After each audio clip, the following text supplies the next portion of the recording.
Hi, welcome. Welcome back. Today I was chatting to someone, and as you'd imagine, most of the things that I talk about are based off my conversations with people. And during the call today, the person said something around starting a new project, and they were talking about how they think that they want to build it in a way that it will not fail. And I thought that was a very noble ambition to actually want to build a project that will not fail. Whilst that is great, a few things were coming to my mind, and as I was trying to just talk to them, again, we spent maybe the first hour talking about the product in itself and doing a lot of analysis and just talking about the job to be done and all of that. But along the line in this conversation, something really interesting popped in my mind.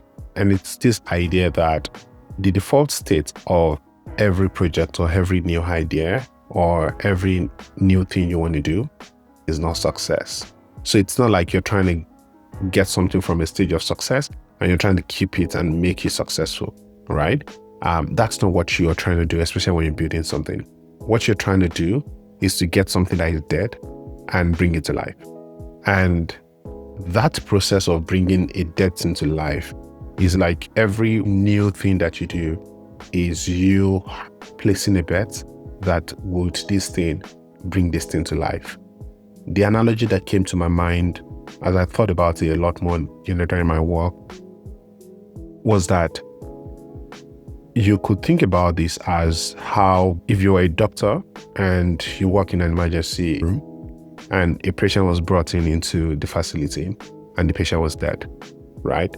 One of the first things that you want to do is try to do CPR and then use the defibrillator and do all the things you can potentially do to see if this patient will come to life. If you do the CPR and you try using the defibrillator and the patient still doesn't come to life, and you do everything you can potentially do, then you can give up. And you can't feel bad, by saying, oh, did you do enough CPR? All you do within the scope of your ability is trying to bring that thing to life. And you have to, in a way, appreciate that effort that you put into it.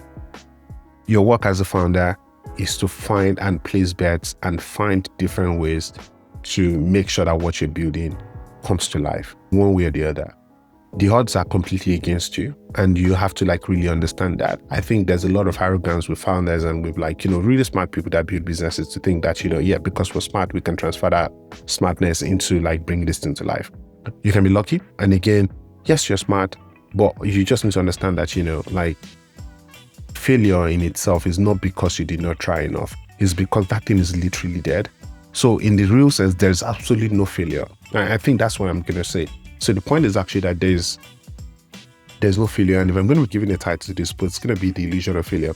There's absolutely nothing like failure when it comes to building a new business. What happens basically is that you're trying to breathe life into something, and you're trying different ways to breathe life into that thing as much as you possibly can. When you're building things and it doesn't work, you've not failed, because there's absolutely no failure in that point. All you're doing is trying to give life to something that is dead.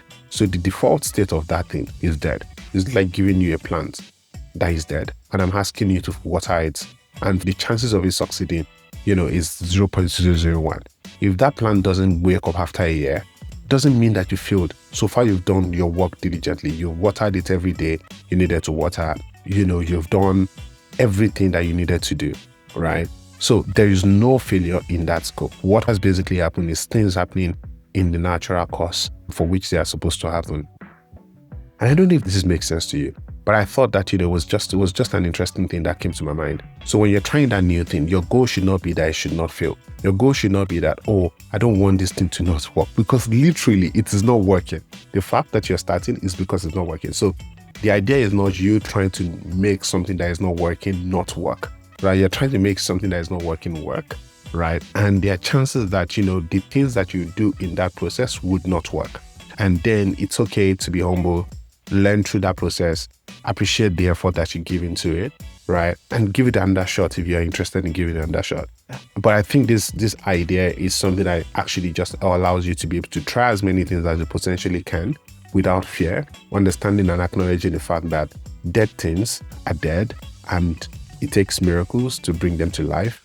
And there are times when, you have to try different things to bring them to life. And there are times when it works, there are times when it doesn't work.